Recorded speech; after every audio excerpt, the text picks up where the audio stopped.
इस वीडियो में हम लोग चैप्टर 11 से question number 7 final account with adjustment करेंगे।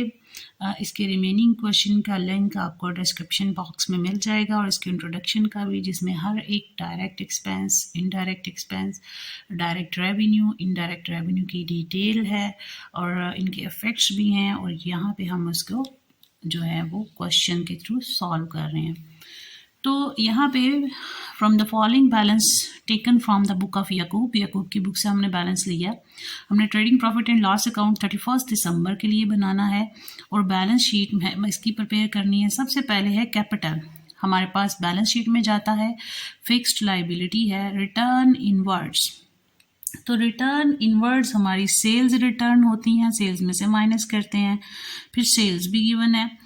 परचेजेस हैं वो ट्रेडिंग अकाउंट में आएंगी, आपकी डायरेक्ट एक्सपेंस वाली साइड पे, रिटर्न आउटवर्ड परचेजेस में से माइनस हो जाएंगी।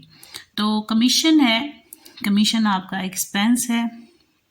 यहाँ पे अगर रिसीव्ड लिखा होता तो रेवेन्यू होना था, ये इनडायरेक्ट एक्सपेंस है, आपका प्रॉफिट एंड लॉस अकाउंट में जाएगा। फिर कस्टम ड्यूटी डायरेक्ट है, आपके रॉ मटेरियल को लाने से रिलेटेड ये टैक्स पे किया गया है, तो ये भी आपका डायरेक्ट एक्सपेंस है, ट्रेडिंग अकाउंट में जाएगा। क्रेडिटर आपकी लाइबिलिटी है, करंट बैलेंस शीट में जाएगी। रेंट आपके पास इनडायरेक्ट एक्सपेंस है, क्योंकि अगर ये फैक्ट्री रेंट होता तो आप इसे डायरेक्ट में लिखते, लेकिन ये फैक्ट्री रेंट नहीं है तो ये इनडायरेक्ट है। तो फर्नीचर फिक्स्ड एसेट है, बैलेंस शीट में जाएगा। रेट एंड टैक्सेस ये भी इनडायरेक्ट हैं, प्रॉफिट एंड लॉस में आएंगे। डिस्काउंट अलाउड इनडायरेक्ट है, प्रॉफिट एंड लॉस में आएगा। जर्नल एक्सपेंसेस इनडायरेक्ट हैं, प्रॉफिट एंड लॉस में लिखेंगे। डेटर्स हमारे एसेट्स हैं, करंट एसेट्स हैं, बैलेंस शीट में जाएंगे। स्टॉक ये ओपनिंग स्टॉक है, ट्रेडिंग अकाउंट में आएगा। कैश इन हैंड है तो ये आपका बैलेंस शीट में जाएगा। करंट एसेट है, ये भी करंट एसेट है, ये भी बैलेंस शीट में जाएगा। कहते हैं प्रीपेड रेंट 250, जो प्रीपेड यानी एडवांस में हमने जितने भी एक्सपेंस किए हैं वो सारे हमारे लेस हो जाते हैं, हम लोग प्रीपेड रेंट को लेस करेंगे। आउटस्टैंडिंग कमीशन है तो कमीशन में ऐड हो जाएगी क्योंकि ये पेएबल है और हमारी लाइबिलिटी भी है, बैलेंस शीट में सेकंड इफेक्ट होगा। क्लोजिंग स्टॉक के भी दो इफेक्ट होंगे, एक ट्रेडिंग अकाउंट में हमारे पास डायरेक्ट रेवेन्यू साइड वाले पे आएगा और एक हमारा करंट एसेट में जाएगा। फिर डेप्रिसिएशन है ऑन फर्नीचर, फर्नीचर में से लेस होगी बैलेंस शीट में जाके और सिर्फ डेप्रिसिएशन को हम लिखेंगे इसके इनडायरेक्ट एक्सपेंस में। तो क्वेश्चन हम इसका स्टार्ट करते हैं। हमें जो चीज़ें गिवन है वो हम लिखते हैं, फॉर्मेट बनाया हुआ है। सबसे पहले ओपनिंग स्टॉक, ओपनिंग स्टॉक हमारे पास है 11,250। फिर हमारे पास परचेजेस थी और परचेजेस के बाद हमारे पास आउटवर्ड गिवन थे, वो हम लेस करेंगे, यानी रिटर्न आउटवर्ड। परचेजेस की अमाउंट हमारे पास है 50,000 और आउटवर्ड्स हैं 500।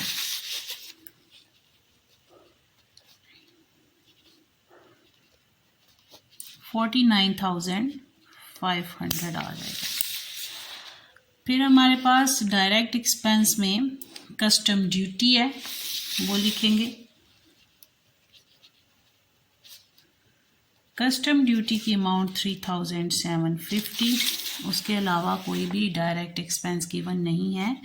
सेल्स देखते हैं, सेल्स हमारे पास कितनी है 87,500 और उसकी रिटर्न इनवर्ड 1,500।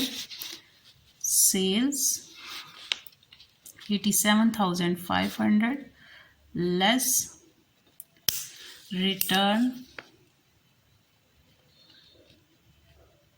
इनवर्ड 1,500, तो ये हमारे पास 86,000 आ गई। अब हम क्लोजिंग स्टॉक लिखेंगे, तो कितना स्टॉक है हमारे पास क्लोजिंग 12,500। तो यहाँ पे देखिए अगर, तो ये वाली साइड हैवी लग रही है, इसका टोटल करते हैं पहले। 86,000 प्लस 12,500 98,500 टोटल। उसमें से हम ये expenses one by one less करते हैं। 11,250, 49,500, 3,750, रिमेनिंग 34,000। तो ये है ग्रॉस प्रॉफिट कैरेट डाउन, ठीक है। और ब्रैकेट में हम क्या लिखते हैं, transfer to profit and loss account. 98,500 यहाँ भी टोटल। अब इसे हम लोगों का प्रॉफिट है तो हम इस साइड पे लिखेंगे ग्रॉस प्रॉफिट ब्रॉट डाउन 34,000। अपने सारे इनडायरेक्ट एक्सपेंसेस लिख लेंगे और उनसे रिलेटेड जो भी एडजस्टमेंट्स हैं उनको भी देखेंगे। तो हमारे पास इसका भी इफेक्ट हो गया है, सेल्स का भी हो गया, परचेजेस का भी, रिटर्न आउटवर्ड का भी, कमीशन हमारी रहती है, इनडायरेक्ट एक्सपेंस है, हम उसे लिखेंगे कमीशन। कमीशन की अमाउंट हमारे पास है 18,750। उसकी एडजस्टमेंट आउटस्टैंडिंग कमीशन 1,250। तो आउटस्टैंडिंग हमारे क्या होते हैं, ऐड आउटस्टैंडिंग कमीशन और इसकी अमाउंट लिख लेते हैं 1,250। ये हमारे पास कितना बन जाता है 20,000। और देखते हैं अपने डायरेक्ट इनडायरेक्ट जो है, डायरेक्ट हमने सारे रिकॉर्ड कर लिए और अब हम इनडायरेक्ट करें तो रेंट, और रेंट से रिलेटेड भी था प्रीपेड रेंट 250, यानी रेंट में से ये लेस करेंगे। रेंट है 1,250 लेस प्रीपेड रेंट 250, तो हमारे पास 1,000 रह जाएगा। फिर हमारे पास है जी रेट्स एंड टैक्सेस, इससे रिलेटेड कोई भी एडजस्टमेंट नहीं। रेट्स एंड टैक्सेस, इसकी अमाउंट लिख लेते हैं, कितनी हमारे पास अमाउंट है इसकी 750।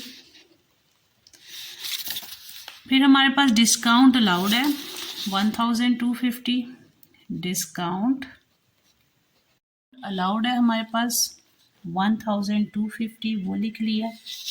फिर हमारे पास जर्नल एक्सपेंसेस 7,500, वो लिख लिए। 7,500। इसके अलावा यहाँ पे कोई एक्सपेंस नहीं। डेप्रिसिएशन लिखेंगे 7.5% फर्नीचर का लेंगे।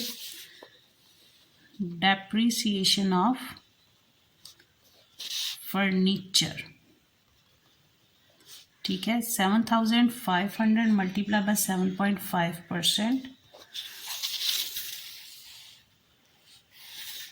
2,500 सॉरी 1,500 हमारे पास फर्नीचर की अमाउंट है, उसका 7.5% लिया तो हमारे पास आता है 187.5। अब हमने सारे एक्सपेंसेस जो हैं वो लिख लिए हैं। अब 34,000 में से हम लोग ये सारे expenses one by one minus कर लेंगे। लेस 20,000, 14,000 रह गया, 1,000 लेस हुआ तो 13,000 रह गया, लेस 750, लेस 1,250, लेस 7,500, लेस 187.5। तो हमारे पास नेट प्रॉफिट कितना आएगा 3,312.5, जिसे हमने ट्रांसफ़र किस में करना है, बैलेंस शीट में। तो टोटल वही 34,000। इसके साथ हमारा प्रॉफिट एंड लॉस अकाउंट जो है वो कंप्लीट होता है। अब हम लोग इसकी बैलेंस शीट बना लेते हैं। बैलेंस शीट में इसके इफेक्ट्स को चेक कर लेते हैं। करंट एसेट्स और करंट लाइबिलिटीज़। करंट एसेट्स में हमारे पास क्या आता है, डेटर्स 14,000,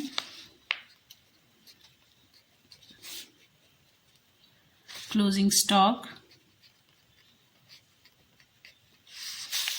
क्लोजिंग स्टॉक कितना है 12,500।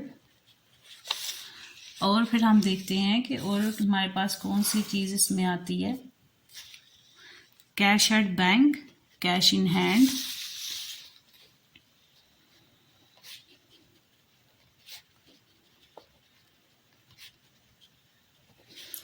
कैश एट बैंक की अमाउंट है 1750 और कैश एट बैंक 14,000।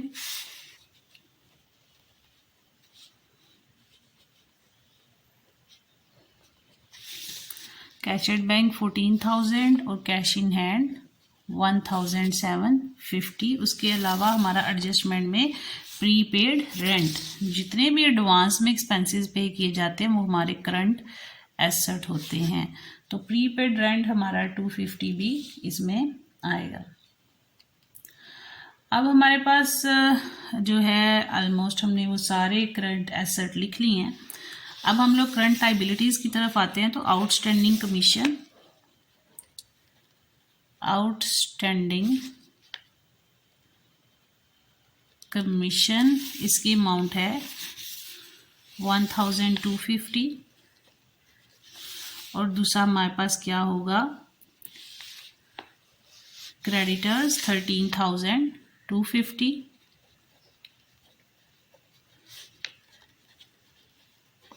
इसके अलावा कोई भी करंट लायबिलिटी नहीं है। तो अब हम लोग फिक्स्ड एसेट्स और फिक्स्ड लायबिलिटीज लिखते हैं। फिक्स्ड लायबिलिटी में क्या होगा, कैपिटल, और ड्राइंग्स तो गिवन ही नहीं, ऐड कर देंगे नेट प्रॉफिट। नेट प्रॉफिट कितना था, 3,312.5 और कैपिटल कितना है हमारे पास 27,000। 27,000 प्लस 3,312.5 हमारे पास बन जाता है 30,312.5। फिक्स्ड की बात करें तो फर्नीचर हमारे पास था 2,500, उसकी टोटल अमाउंट थी। फर्नीचर की टोटल अमाउंट 2,500 लेस करेंगे डेप्रिसिएशन, और डेप्रिसिएशन हमारी कितनी आई थी 187, डेप्रिसिएशन 187.5। तो लेस करने के बाद हमारे पास अमाउंट आ जाती है 2,312.5। टोटल करते हैं हम लोग इसका 14,000, 12,500 प्लस 14,000 1,750 और 250 2,312.5। तो ये बनता है 44,812.5। इसका भी टोटल करते हैं 30 प्लस 40 43,512.5 प्लस 1,250 जी। तो ये भी हमारे पास 44,812.5 बनता है। इसके साथ हमारा क्वेश्चन नंबर 7 कंप्लीट होता है। अगेन उसके आप इफेक्ट्स चेक कर लें। रिटर्न आउटवर्ड को परचेजेस में से लेस किया। रिटर्न इनवर्ड जो होती हैं वो हमारी सेल्स रिटर्न होती हैं, सेल्स में से लेस की। क्लोजिंग स्टॉक का एडजस्टमेंट में था 2 इफेक्ट करने, एक हमारा ट्रेडिंग अकाउंट में, सेकंड हमारा करंट एसेट वाली साइड पे आया। इसी तरह आपके पास आउटस्टैंडिंग कमीशन अवेलेबल थी, तो आउटस्टैंडिंग कमीशन हमने जो है 2 इफेक्ट किए हैं, एक कमीशन में ऐड किया, सेकंड हमने उसे करंट लायबिलिटी में लिखा। फिर हमारे पास प्रीपेड रेंट था, तो जितने भी एडवांस टैक्सेस होते हैं हमारे एसेट करंट एसेट होते हैं और एक हम रेलिवेंट एक्सपेंस में से माइनस करते हैं।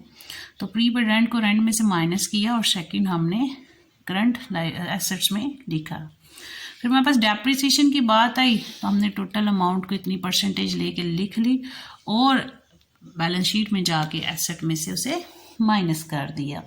नेट प्रॉफिट था आया और उसको हमने कैपिटल में ऐड कर दिया। इसके साथ ही क्वेश्चन कंप्लीट होता है। अगर स्टिल कोई कन्फ्यूजन हो तो आप लोग कमेंट करके पूछ सकते हैं। थैंक यू, अल्लाह हाफिज़।